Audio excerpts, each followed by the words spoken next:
Bonjour tout le monde, bienvenue sur la chaîne Simpa Agrochimie.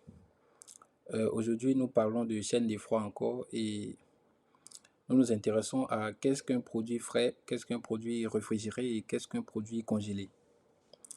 Alors, dans une première partie, je vais vous parler des différentes gammes d'aliments que nous trouvons sur le marché. Et il faut noter que les produits alimentaires que nous consommons sont classés en 5 gammes. Donc, la première gamme concerne les produits frais en l'état. Et ce sont des produits à conserver à température ambiante. On peut également les conserver au réfrigérateur, donc en fonction du produit. Donc cela concerne en général les fruits et les légumes. Donc si vous estimez que votre fruit ou votre légume est à conserver euh, au frigo ou à conserver à température ambiante, voilà, cela dépend de vous. Et la deuxième gamme concerne les conserves. Les conserves, ce sont des produits à conserver à température ambiante. Parce que au cours du processus de fabrication, les conserves subissent des opérations de stérilisation qui permettent de pouvoir les conserver à température ambiante. Donc une conserve, normalement, doit être conservée à température ambiante. La troisième gamme concerne les produits surgelés. Et ce sont des produits à conserver obligatoirement à des températures inférieures ou égales à moins 18 degrés Celsius. Parce que ce sont des températures qui permettent de pouvoir former la glace dans les produits animaux et les produits végétaux, dans les tissus animaux et les tissus végétaux. Donc il faudrait les conserver obligatoirement à des températures inférieures ou égales à moins 18 degrés Celsius. Vous pouvez constater dans le supermarché que ces produits-là sont conservés à des températures beaucoup plus basses. Tu vois, vous pouvez trouver moins 22, moins 24 degrés Celsius. Voilà, ça, ce sont les produits surgelés. La quatrième gamme concerne les produits végétaux prêts à l'emploi. Et ce sont des produits crus, des produits lavés, épluchés, coupés et en général conditionnés dans des sachets. Donc on peut entendre parler de salade quatrième gamme, de carottes râpées. Et ces produits-là sont à conserver entre 0 et 4 degrés Celsius. Donc ce sont des produits qui sont déjà prêts. Ils ont déjà réalisé les différentes opérations de nettoyage, des opérations d'épluchage. Voilà. Vous n'avez jusqu'à les utiliser pour la cuisine. Et la cinquième gamme et la dernière concerne les plats cuisinés préparés à l'avance. Et ces plats-là sont souvent pasteurisés au cours de leur fabrication. Donc, ils sont à conserver entre 0 et 4 degrés Celsius. Donc, dans cette première partie, nous avons pu connaître les différentes gammes de produits alimentaires et nous allons nous intéresser à qu'est-ce qu'un produit frais maintenant. Alors, qu'est-ce qu'un produit frais? En général, on peut voir dans les films ou euh, dans les publicités un chef qui vous dira qu'il n'y a pas de secret si vous voulez réaliser une cuisine savoureuse. Il vous dira que vous devez passer par la case de sélection des produits frais, des produits locaux, des produits de saison. Alors, qu'est-ce qu'un produit frais? Lorsqu'il vous dit de choisir un produit frais, qu'est-ce qu'un produit frais? Alors, un produit frais, c'est un produit récolté depuis peu de temps et conservé en l'état. Donc, c'est votre tomate, votre aubergine, votre combo, votre banane que vous avez récolté dans votre champ et que vous avez conservé directement dans votre zone de stockage, que vous avez mis directement en cuisine sans mettre au réfrigérateur, sans mettre au congélateur, voilà, sans utiliser un autre procédé de conservation. Donc, ce sont des produits qui n'ont subi aucune transformation. Il faut le retenir, ce sont des produits qui n'ont subi aucune transformation. Et comment peut-on reconnaître un tel produit? Pour les produits végétaux, par exemple, comme les fruits et les légumes, ce sont des produits qui ont des produits frais, donc les fruits et légumes frais. Voilà, ce sont des produits qui ont une peau lisse et la peau est généralement tendue. Elle n'est pas froissée, voilà. La peau est généralement tendue. Et au toucher, vous pouvez constater que ces produits sont fermes et raides. Voilà.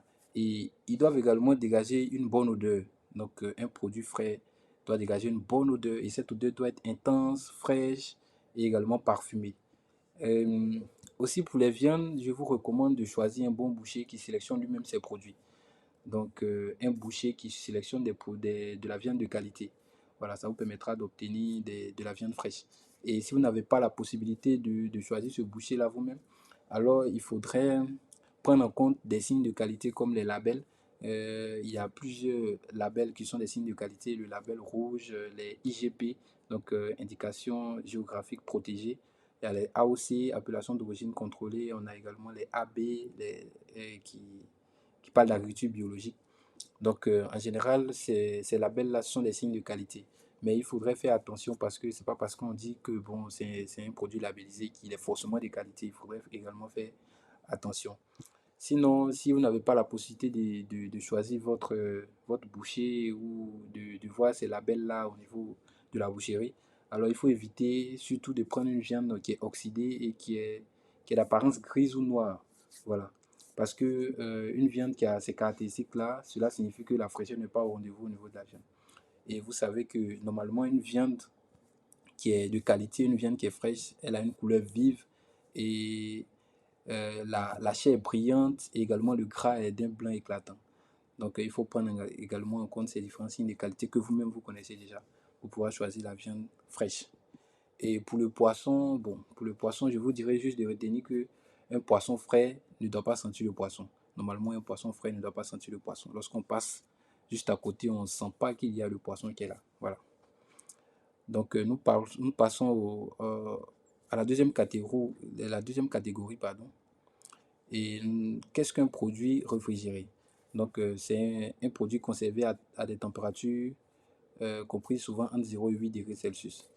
Donc, comme on l'a vu dans la première vidéo, la réfrigération ralentit en effet les réactions chimiques, les réactions biochimiques qui sont à l'origine de la dégradation des caractéristiques organoleptiques et nutritionnelles des produits, ainsi que le développement des micro-organismes. Donc, cela ne va pas arrêter le développement des micro-organismes, mais cela va juste ralentir leur croissance. Et au niveau de la réfrigération, par contre, le produit peut être brut ou transformé. Voilà. Et qu'est-ce qu'un produit congelé? Donc, c'est un produit conservé à des températures inférieures à moins 18 degrés Celsius plusieurs mois après congélation, donc jusqu'à une durée minimale donc qu'on appelle DDM, voilà, la date de durabilité minimale. Donc, on va conserver ce produit-là jusqu'à cette date-là. Et la congélation, il faut retenir que la congélation va changer la structure du produit. Et on sait tous que euh, l'eau représente entre 60 et 95% de la composition des tissus végétaux et animaux. Et la congélation de cette eau-là qui se trouve dans les tissus-là va altérer plus ou moins leur structure. Et cela va changer également plus ou moins la valeur nutritionnelle. Mais en revanche, cette congélation-là modifie très peu le produit. Cette congélation modifie très peu le produit. Souvent, on parle également de produits surgelés. Et il faut noter tout simplement que ce terme est utilisé pour les produits qui sont congelés très rapidement. Donc, comme je l'ai dit, la congélation, c'est à moins 18 degrés Celsius. Et la différence entre un produit congelé et un produit surgelé, c'est que le produit congelé, on va le congeler à moins 18 degrés Celsius, mais cela va se faire un peu lentement. Et c'est-à-dire que notre produit est à 25 degrés Celsius, on veut le faire passer à moins 18 degrés Celsius, mais on laisse le temps au produit d'aller à la température de baisser tout doucement jusqu'à moins 18 degrés Celsius. Alors qu'au niveau de la surgélation, ce sera le même processus, sauf qu'on on va favoriser cette diminution des réactions-là assez rapidement. Donc, elle va se faire assez rapidement. Donc, les cristaux de glace qui seront formés au niveau de la surgélation seront de petite taille, donc vont modifier très peu la structure du produit, alors qu'au niveau de la congélation, ces cristaux auront le temps de se former, donc ils seront de plus grosse taille. Donc, nous sommes à la fin de cette petite vidéo.